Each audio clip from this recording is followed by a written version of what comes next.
मैं आप सभी के बीच फिर से आ चुका हूं और मैं आप सभी के बीच इस प्रकार से आता रहूंगा।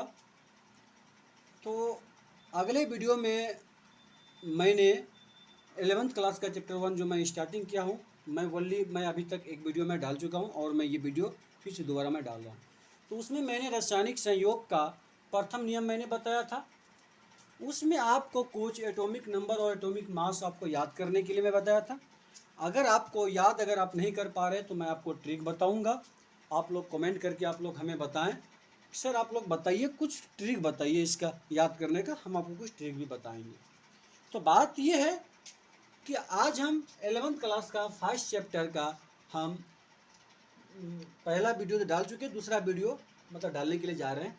बात यह है कि दूसरा वीडियो में हम पहला नियम क्या पढ़े थे? हम पहला नियम पढ़े थे हम द्रव्यमान संरक्षण का नियम। दूसरा नियम जो है ये क्या है? स्थिर अनुपात का नियम। तो इस नियम को आज हम डिटेल्स में पढ़ेंगे, जानेंगे। तो बात ये है, आगे हम लोग चलते हैं। देखिए, स्थिर अनुपात का नियम, इसको इंग्लिश में कहते हैं लॉ ऑफ कांस्टेंट प्रोपोर्शन, मतलब प्रोपोर्शन, मतलब इसको इंग्लिश में कहते हैं। आपके बोर्ड में आप लोगों को आराम से दिख रहे होंगे। तो बात यह है कि स्थिर अनुपात का नियम, तो इनके आधारित मैं चलूँगा। कुछ परिभाषा भी आप सभी के बीच लिखा हुआ है, आप लोग परिभाषा देख सकते हैं। देखिए, हम पहले ये जानते हैं कि स्थिर अनुपात का नियम हम किसे कहते हैं। क्या है स्थिर अनुपात का नियम? हम किसे कहते हैं? तो स्थिर अनुपात का नियम, देखिए स्थिर अनुपात का नियम किसे कहते हैं, यहाँ पर लिखा हुआ है किसी यौगिक में, क्या है, किसी भी यौगिक में, किसी भी कंपाउंड में, समझ रहे हैं, हिंदी में यौगिक और इंग्लिश में कंपाउंड कहते हैं। किसी यौगिक में उनके तत्वों के द्रव्यमान में, किसी भी यौगिक के तत्वों के द्रव्यमान में, क्या करें, किसी भी यौगिक के तत्वों के द्रव्यमान में, द्रव्यमान समझे, तत्वों के द्रव्यमान मतलब क्या पूछ रहे हैं? एटॉमिक मास के बारे में। तो किसी भी तत्वों का एटॉमिक मास मतलब द्रव्यमान में एक निश्चित अनुपात होता है। क्या होता है? उसमें एक निश्चित अनुपात होता है। क्या होता है? एक निश्चित अनुपात होता है, चाहे उन्हें किसी मैथ विधि से या स्रोत विधि से प्राप्त किया जाता है। मतलब क्या है, ये मैथमेटिक्स विधि से भी इसको मतलब मैथमेटिक्स विधि से भी इसको हम बना सकते हैं, या किसी स्रोत विधि से, मतलब किसी भी चीज़ की केमिस्ट्री क्या है, मतलब केमिस्ट्री मतलब स्रोत, मतलब किसी भी स्रोत से हम इसको बना सकते हैं। जो बनता है, बनाया जाता है, तो हम उसे स्थिर अनुपात का नियम कहते हैं। तो अब बात यह है कि स्थिर अनुपात का नियम, मान लीजिए CO2, क्या है ये? CO2 मतलब CO2 क्या है? ये कार्बन डाइऑक्साइड। क्या है? Carbon dioxide. तो अब इसमें क्या बोल रहा है? पहला इससे डिफिनेशन को पहले फिर से एक बार देख लीजिए। किसी यौगिक में उनके तत्वों के द्रव्यमान में एक निश्चित अनुपात होता है। क्या करें? उनके तत्वों के द्रव्यमान में क्या होते हैं? एक निश्चित अनुपात होते हैं। क्या होते हैं? उनके तत्वों द्रव्यमान में एक निश्चित अनुपात होते हैं। मान लीजिए कि कार्बन है, ये क्या है? कार्बन, ये एग्जाम्पल है। मान लीजिए कार्बन है, कार्बन का एटॉमिक नंबर कितना होता है जी? मतलब परमाणु संख्या कितना होता है? कार्बन का आप लोग जानते हो, कार्बन का परमाणु संख्या कितना होता है? 6 होता है। कितना होता है? 6 होता है। और इसका द्रव्यमान संख्या मतलब एटॉमिक मास कितना होता है? इसका 12 होता है, मतलब 12 इसका होता है। कितना होता है? 12 होता है। तो मतलब 6 12, तो ये होते हैं कितना? कार्बन का 6 12। और ऑक्सीजन की बात करते हैं, ऑक्सीजन कितना होता है? ऑक्सीजन का कितना होता है जी? ऑक्सीजन का होता है परमाणु संख्या 8 होता है, और इसका द्रव्यमान से कितना होता है? 16 होता है। कितना होता है? 8 16। मतलब एक निश्चित आकार में, देखिए निश्चित मतलब किसी भी कंपाउंड का, किसी भी यौगिक के तत्व, मतलब किसी भी यौगिक का तत्व मतलब कंपाउंड का कोई भी एलिमेंट्स हो, कोई भी एलिमेंट्स मतलब उसका एक क्या होते हैं? द्रव्यमान निश्चित होते हैं उनका। जैसे मान द्रव्यमान की बात करते हैं, कार्बन है, ये कार्बन का कितना है द्रव्यमान? 12 है। एटॉमिक मास 12 है ना जी, आप लोग जानते होंगे। कितना? कार्बन कितना है? 12 है। ऑक्सीजन कितना है? 16 है। तो मान लीजिए हम इसको मतलब कि क्या है, गणितीय अनुपात में निकलना है, इसका मतलब कि मैथमेटिक्स विधि से आप इसको आराम से मतलब बना सकते हैं। आप देखिए मैथमेटिक्स विधि से अगर इसको बनाएंगे तो इसे कितना है 12 है, इसे कितना है 16 है ये नहीं है। आप मान लीजिए इसका जल जल है, ये पानी है, पानी जो है पानी तो पानी ही होता है, समझ रहे हैं ना क्या होता है, पानी तो पानी ही होता है। मान लीजिए पानी H2O जल जो होता है, जल का रिएक्शन जो है हम इस प्रकार से कर सकते हैं H2 प्लस O2, ये क्या बन जाएगा मेरा H2O मेरा बनेगा, बनेगा जी कि या नहीं बनेगा, H2O बनेगा। इसको हम संतुलित करने के लिए मतलब इसको बराबर बराबर मतलब बराबर बराबर भागों में बांटने के लिए हम इसको 2 से जोड़ देते हैं, ताकि देखिए अगर हाइड्रोजन 2 है तो ऑक्सीजन भी 2 है नहीं है, और यहाँ पर क्या है हाइड्रोजन कितना है 2 हो गया, और ऑक्सीजन नहीं हाइड्रोजन कितना हो गया, हाइड्रोजन कितना हो गया 4 हो गया, ऑक्सीजन कितना हो गया 2 हो गया, हुआ जी। तो हाइड्रोजन कितना 2 है यहाँ पर, हाइड्रोजन 4 है तो यहाँ 2 से कर देते हैं, तो ये मेरा क्या हो गया संतुलित हो गया, मतलब ये बराबर बराबर भागों में, क्योंकि इसका द्रव्यमान जो है क्या है निश्चित इसका होता है, इसी वजह से ये रिएक्शन जो है संतुलित हो जाते हैं। अब हम अगला स्टेप चलते हैं, हम इनकी बात कर रहे थे, किनकी बात कर रहे थे 12 और 16 की बात कर रहे थे। इसका गणितीय अनुपात में इसका हमको निकलना है, क्या निकलना है गणितीय अनुपात में, मतलब मैथमेटिक्स विधि से। अब हम अगला स्टेप चलते हैं, इसको मिटा देते हैं, कोई दिक्कत अगर आपको कोई दिक्कत अगर आपको हो तो आप जो है इसका स्क्रीन शॉट इसका आप ले सकते हैं, फिर आगे हम लोग चलते हैं। तो इसको मिटा सकते हैं, मिटा देते हैं इनको।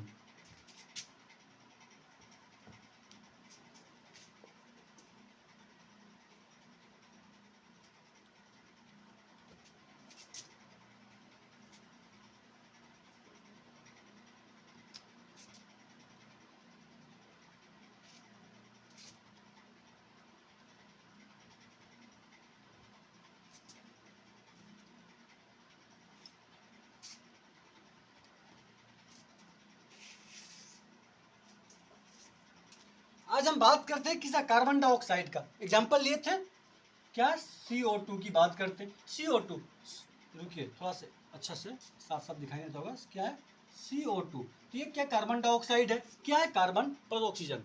मान लीजिए कार्बन कितना है 1 है, और कार्बन का कितना होता है 6 12, ऑक्सीजन कितना होता है, ऑक्सीजन का कितना होता है 8 16 होते हैं, ऑक्सीजन कितना होते हैं 8 16 होते हैं।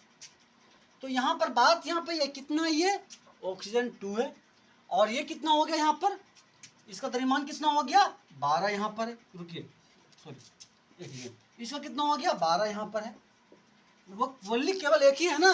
और ऑक्सीजन की बात करते हैं, क्या ऑक्सीजन की बात करते हैं, तो ऑक्सीजन जो है कितना यहाँ पर है 16 है, और ऑक्सीजन कितना बार है 2 बार में है, कितना हो गया 16 दूरी 16 गुना 2 मतलब 2 बार है ना, तो कितना हो गया 32 हो गया।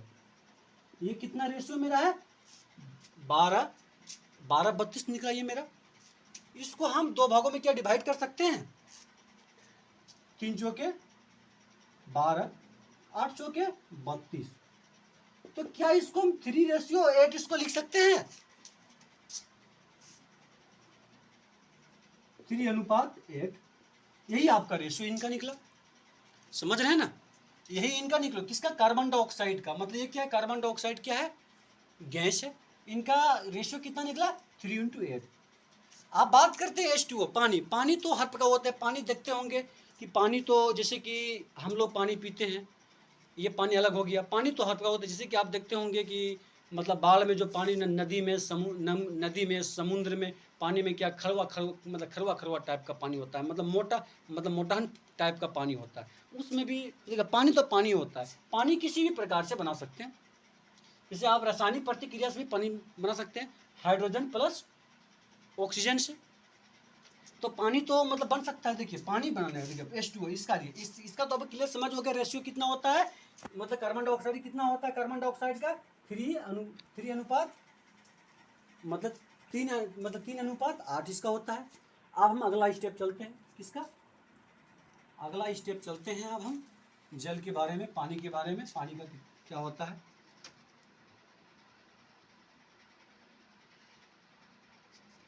अब देखिए जैसे जल हो गया, क्या हो गया H2O। तो H कितना हो गया, H2O। अगर मैथमेटिक्स विधि से मतलब गणित के अनुपात से अगर इसका निकालेंगे, इसका रेशियो, मतलब आपको कंपटीशन एग्जाम में, आपको किसी भी कंपटीशन में चल जाओ, नेट में, जेई में, ये किसी भी कंपटीशन में, तो ये आपको एक नंबर टाइप का ये पूछ ही देता होगा। मतलब कि आपको पूछ देगा H2O मतलब जल का जो है रेशियो कितना होगा। इस टाइप से भी क्वेश्चन आपको पूछ देगा, आपको एग्जाम में एक नंबर टाइप का हमेशा आता ही आता है ये। आप आगे देखिए H2O हाइड्रोजन कितना है, हाइड्रोजन का परमाणु संख्या कितना होता है, एक होता है। और हाइड्रोजन कितना बार में है इसका, देखिए हमको एटॉमिक नंबर से यहाँ पर कोई मतलब नहीं है, हमको इस नियम में हमको सिर्फ एटॉमिक मास से मतलब हमको है, क्या, द्रव्यमान संख्या से। अब हम बात करते हैं क्या है, एक बार है ना, दो बार है ये, तो दो कर दिए। आप देखिए मान लीजिए ये क्या है आपका, प्लस कर दिए, और ये ऑक्सीजन है, ऑक्सीजन का परमाणु संख्या कितना बताए थे आपको, 8 8 16 बताए थे आपको। तो अब बात यहाँ पर कितना है, 2 16, ये आपका निकल के आपका आ रहा है। अगर इसको टुकड़ों में बंटना चाहते हैं, काट दीजिए इसको, 1:8 आ जाएगा, इसका आएगा या नहीं आएगा, आपका ऑटोमेटिक आएगा। तो इसलिए जो है पानी जो है, जल जो है, जल किसी भी, ये आपको मैथमेटिक्स विधि से आपको मैं बताया। और जल का जो रिएक्शन होता है, देखिए मतलब ये द्रव्यमान संरक्षण का नियम को पहले समझने के लिए पहले आपको एलिमेंट्स मतलब तत्व को जानकारी रखना बहुत जरूरी है। मतलब atomic mass and atomic number and atomic mass को पहले इसको याद करना बहुत जरूरी है। अगर आप लोगों को समझ में नहीं आए तो आप लोग कमेंट कर सकते हैं, कमेंट करके बोलिए हमको समझ में नहीं आ रहा, हम आपको ऑटोमेटिक आपको हम समझाएंगे, आपको हम ट्रिक देंगे कि आपको एक बार में आपको एलिमेंट्स आवर्त सारणी का जितना भी मतलब पीरियोडिक टेबल का जितना भी एलिमेंट्स होगा, सारा एलिमेंट्स आपको S block, P block, D block, S block के नहीं, S block, P block, D block, F block के अंदर जितना भी एलिमेंट्स होगा, सारा एलिमेंट्स आपको समझ में आ जाएगा, आपको ऑटोमेटिक आपको याद आ जाएगा आपको।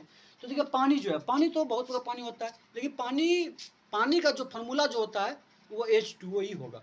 मतलब चाहे कोई भी पानी हो, पानी का फार्मूला क्या होगा, H2O ही होगा। क्या होगा, H2O।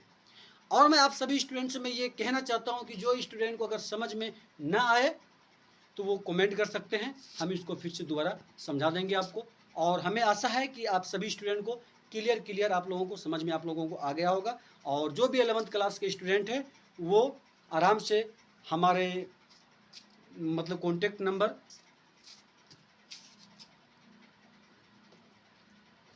हमारे कॉन्टेक्ट नंबर 6204065581 पर वो संपर्क कर सकते हैं, कॉल कर सकते हैं। और हमारा दूसरा कॉन्टेक्ट नंबर हमारा है 8709588567, ये भी हमारा नंबर है। इस मतलब दोनों हमारा व्हाट्सएप नंबर भी है, कॉन्टेक्ट नंबर भी है। आप कॉन्टेक्ट करके आप अपना ऑनलाइन एडमिशन कर सकते हैं।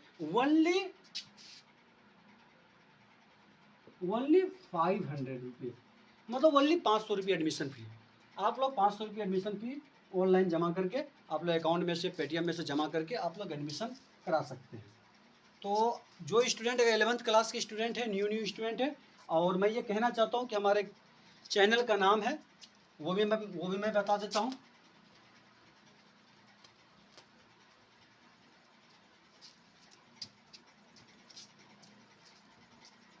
हमारे चैनल का नाम है केमिस्ट्री क्लासेस।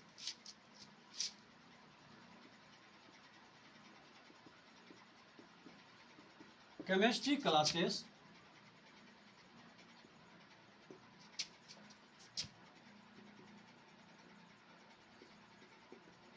आलम सर,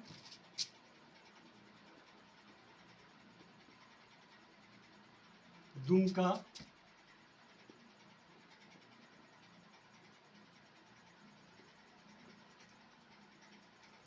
झारखंड।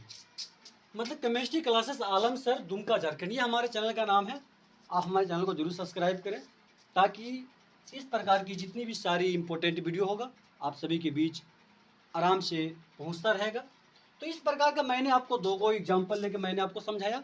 रेशियो निकालने के लिए आपके एक कंपटीशन एग्जाम में आराम से पूछे जाते हैं और हर बार पूछते हैं, चाहे किसी भी रेलवे हो, जेई नेट वगैरह, बैंकिंग वगैरह, हर जगह मतलब जहाँ भी आपको केमिस्ट्री आपको पूछेगा आपको, तो 11th क्लास से ये ऑप्शन आपसे, रेशियो आपसे आराम से पूछ लेता है आपसे।